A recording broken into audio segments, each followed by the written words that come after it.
se souvient du travailler plus pour gagner plus, le monopole du cœur ou encore le moi président. Toutes ces phrases ont marqué les précédentes campagnes et c'est ce que l'on appelle un coup de com'. Alors ils peuvent être très réussis ou parfois complètement ratés.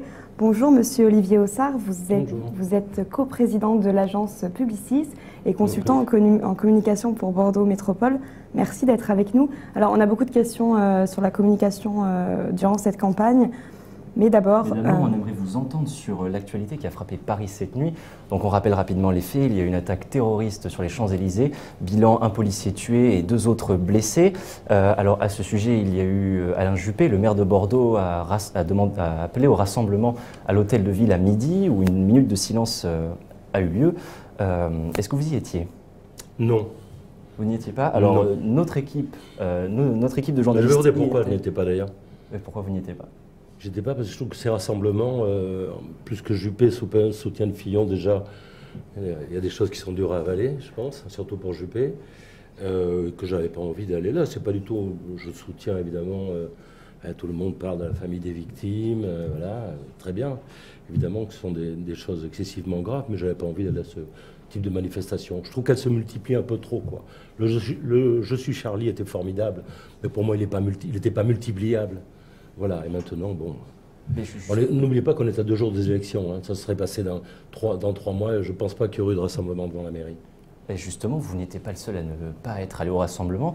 Notre équipe, en revanche, y était et il n'y avait même pas une centaine de personnes. Alain Juppé, qui avait appelé justement au rassemblement, n'était pas présent. Il était en rendez-vous avec le maire de Pessac. C'est plus important que les présidentielles, effectivement. Il n'y a même pas une vraie minute de silence. Ce n'était pas très médiatisé. On revient aux questions. Donc, on le sait, le compte à rebours est lancé aujourd'hui, puisque à partir de ce soir, les candidats ne pourront plus s'exprimer avant le premier tour. Donc, on aimerait avoir votre avis, votre sentiment. Selon vous, est-ce que la prudence est de mise pour les candidats depuis hier soir jusqu'au premier tour, notamment sur les réseaux sociaux et la communication? Je ne sais pas si vous avez suivi les réactions qui ont suivi eux-mêmes les prises de position de Marine Le Pen et de Fillon concernant ces attentats.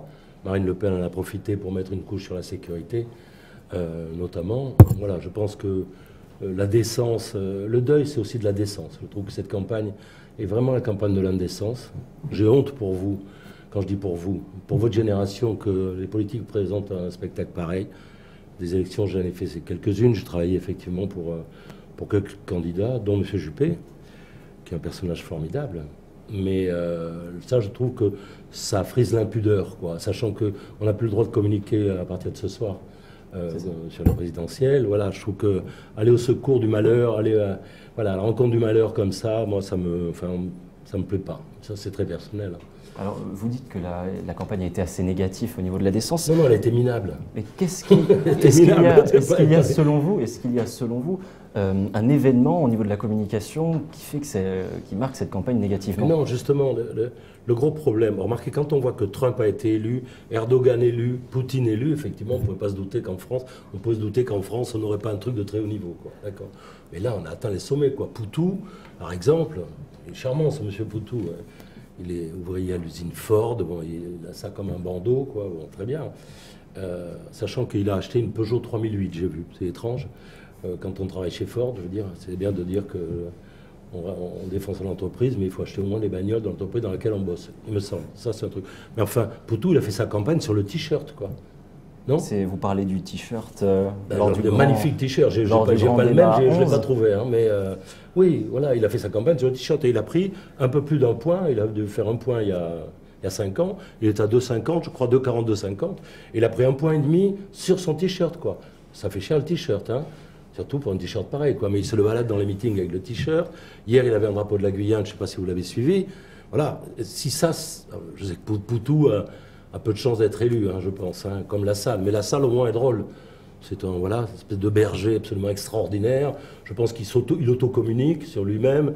Et voilà, on lui a demandé avant-hier, à la fin du débat sur la 2, qu'est-ce qui vous manque pour être président de la République? Il a répondu 49%. C'est drôle. Au moins, c'est un type qui se moque de lui-même, quoi. Voilà, alors que voilà, c'est la mère Artaud ou Poutou, mais enfin, ou Mélenchon aussi, quoi. Mélenchon, à force de faire croire qu'il fait la révolution, Mélenchon, il a été le plus jeune sénateur de France, hein, à 35 ans. Il a été numéro 2 du département de l'Essonne. Quelle révolution a-t-il fait? Alors c'est bien de parler des insoumis, mais si un mec a suivi le système, hein, je veux dire, c'est quand même Mélenchon. Maintenant qu'effectivement, il se trouve révolutionnaire, je ne sais pas si vous savez, je vais être bavard. Mais parce que je suis passionné par ce qui se passe aussi. Quand je dis c'est minable, c'est passionnamment minable, quoi.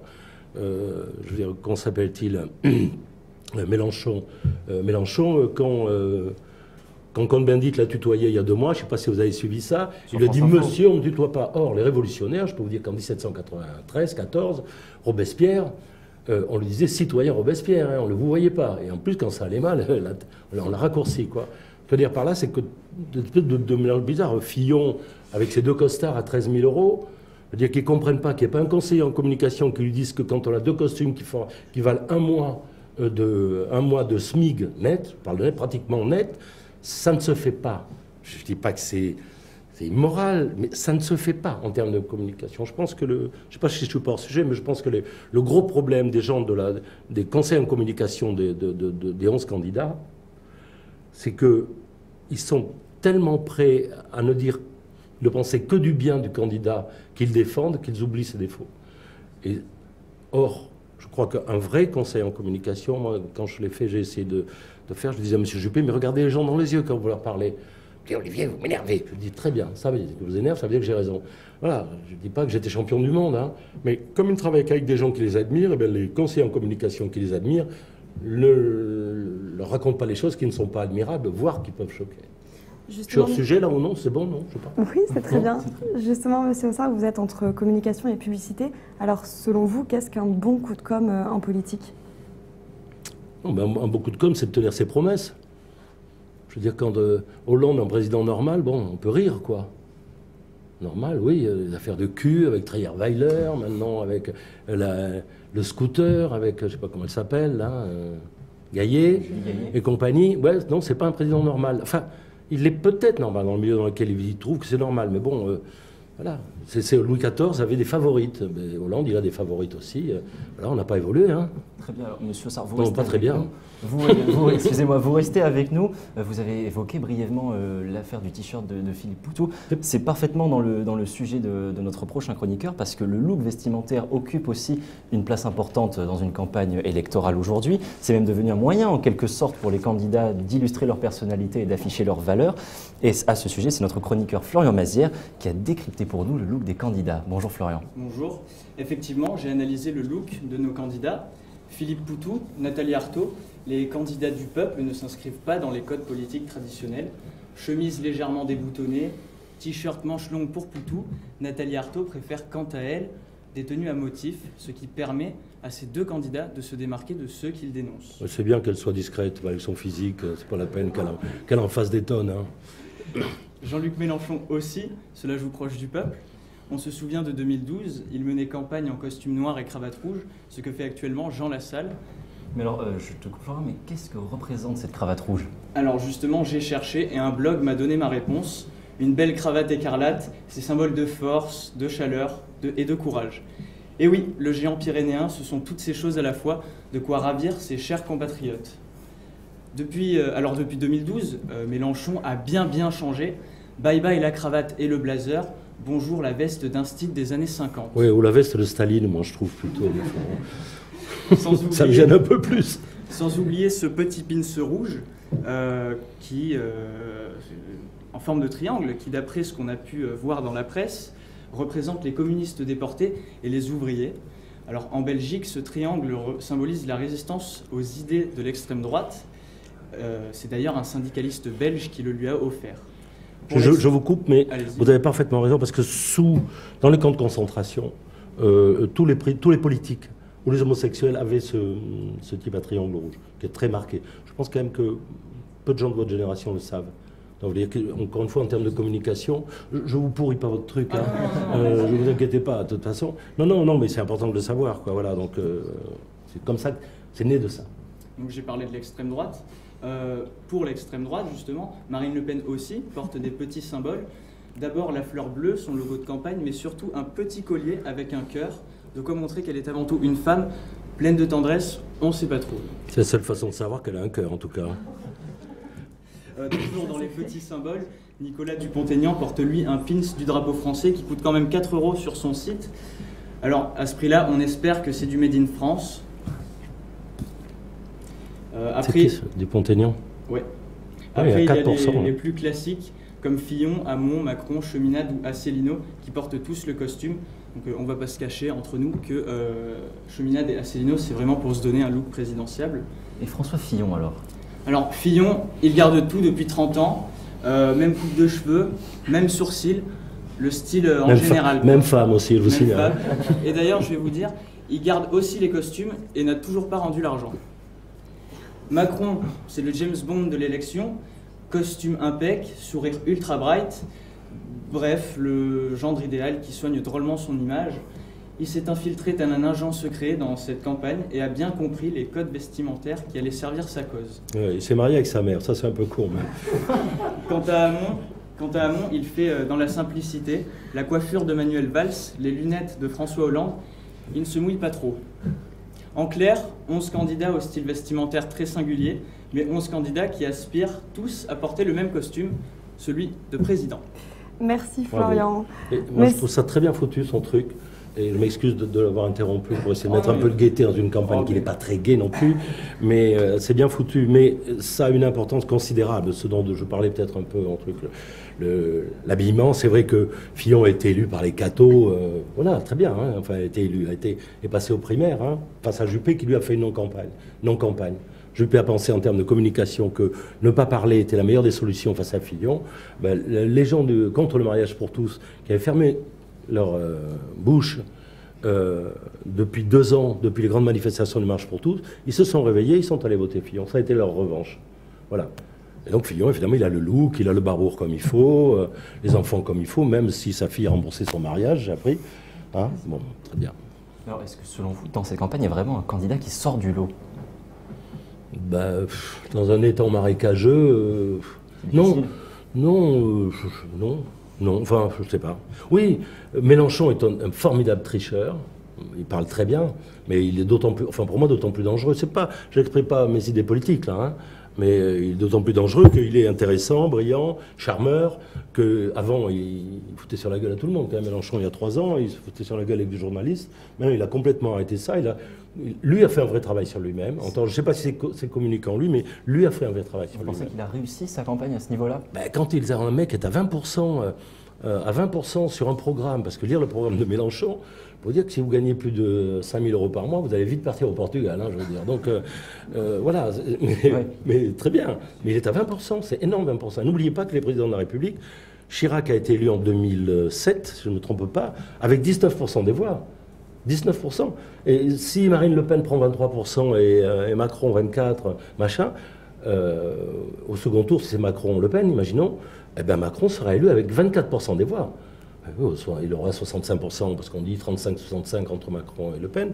Il aura sûrement 65% des voix, Macron, théoriquement. Mais il n'aura toujours été élu en premier choix que par 24% des Français. C'est-à-dire 3 Français sur 4 ne sont pas d'accord avec la politique qu'il va développer. Ça, c'est embêtant.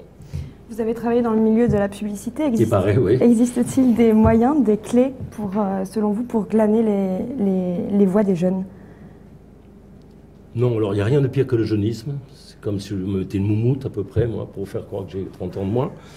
Je ne crois pas au jeunisme. Je crois que, comme la pub est pareille, elle parle mal aux jeunes parce qu'elle veut faire du jeunisme. Il y a, j'ai pris un chichon, go, tu parles. C'est un mec de 60 ans qui dit ça, tu dis, celui-là est hors sujet.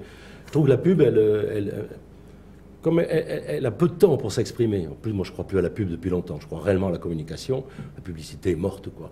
C'est pas avec une 4x3 que vous allez acheter un produit, vous comprenez, même si c'est moi qui les ai faites parce qu'elles sont splendides. Mais autrement, ça marche pas comme ça. Ça marche plus comme ça. Il y a 80 métiers dans la communication, sachant que Juppé, son média à lui, même je parle de Juppé ou des autres, pour les municipales, son média, c'est le porte-à-porte. Hein. Donc, on est revenu au Moyen-Âge. Hein. Tu as le porte-à-porte.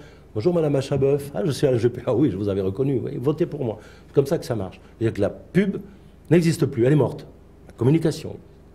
Et moi je viens d'arrêter de travailler, donc je ne suis plus président de Publicis, je viens d'arrêter de travailler parce que ça va trop vite pour moi. Voilà. Moi, maintenant, le TGV va trop vite pour moi. Vous, les jeunes, vous allez trop vite pour moi. Alors la communication pour les jeunes, ben, soit elle est démagogique et puis vous ne prenez pas à ça, soit on vous tient un discours de vérité, vous pouvez y croire. Mais le seul problème des présidents de la République, c'est que les promesses ne sont tenues qu'après que les programmes ont été exposés. Vous comprenez? C'est-à-dire Hollande, président normal, moi président, moi président, moi président. Et malheureusement, il n'a pas été le président que l'on espérait que l'on soit. Et que vous, jeunes, n'oubliez pas que c'est les vieux qui votent le plus. Hein. Les jeunes votent moins. Vous voulez que j'arrête? Bon. Vous n'avez pas de dîner, non, on n'avait rien. Bon. Et, non, simplement, voilà. Non, mais je suis passionné, j'aime ça, donc je vous raconte comme je veux. C'est les vieux qui votent. Hein. Les jeunes votent, 35% des jeunes de moins de 30 ans ne votent pas. Donc vous, s'il vous plaît, allez voter. Et mon t-shirt. Et alors, j'aurais une dernière question à vous poser. Florent l'a rapidement évoqué tout à l'heure, c'est la rose bleue de Marine Le Pen oui, ça, c'est malin. Qui, pour cette campagne, a remplacé la flamme tricolore. Alors, est-ce que pour vous, c'est un changement lourd de sens? Oui, mais enfin, c'est une vraie bonne idée. C'est une vraie bonne idée. Ben, c'est une vraie bonne idée de reprendre la rose des socialistes pour la faire bleu roi. Donc plus sur un régime non pas proche de la royauté, mais voilà, pour moderniser cette rose, avec les épines, parce que Le Pen, elle en a quand même. Voilà, mais c'est comme ça. Je trouve, enfin en tout cas en termes de communication, je trouve que c'est une bonne idée. Mais c'est pas une campagne de communication, il y a un fait principal. Voilà, un fait principal. C'est-à-dire, que retiennent les gens? Les gens, ils vont pas retenir la rose bleue. Hein. Là, c'est bien, c'est joli, c'est malin, voire intelligent, mais c'est pas ça qui va faire changer la donne pour Madame Le Pen. Hein. D'accord. Ben, merci beaucoup, Monsieur Hossin, d'avoir accepté de répondre. Excusez ma liberté de ton, mais je ne changerai pas. Oui, il n'y a aucun problème. Merci beaucoup. Merci beaucoup.